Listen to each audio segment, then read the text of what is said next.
سکون پتہ ہے کیا ہے؟ اکیلے بیٹھ کر اللہ سے باتیں کرنا۔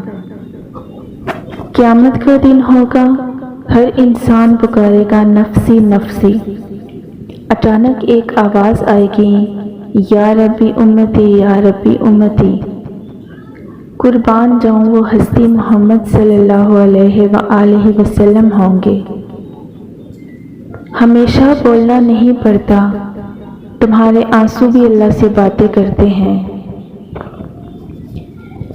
عورت کتنی بھی خوبصورت کیوں نہ ہو، وہ پیاری دوپٹے میں ہی لگتی ہے۔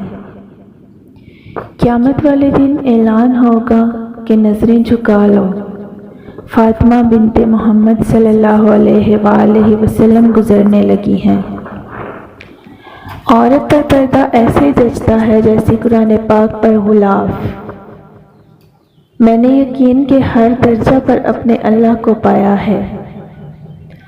صرف قرآن پاک ہی وہ سچا دوست ہے جو قبر میں بھی آپ کا ساتھ دے گا۔ نماز اتنی ہی ضروری ہے جتنا کہ جینے کے لیے سانس لینا ضروری ہوتا ہے۔ اللہ پاک ہمیں سجدوں کی لذتیں عطا فرمائے۔ باپ کے بعد شوہر اللہ کی جانب سے عورت کے لیے چنا گیا مضبوط ترین سہارا ہے۔ جو دل دوسروں کو تکلیف میں دیکھ کر بے چین ہو جائے تو جان لو کہ اس دل میں اللہ رہتا ہے۔ صبر کی حد یہ ہے کہ تقدیر پر کوئی اعتراض نہ ہو۔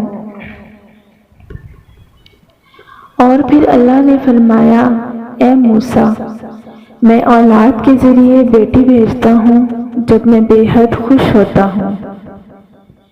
زندگی بعض دفعہ ہماری اوقات سے بڑی قربانی مانگ لیتی ہے۔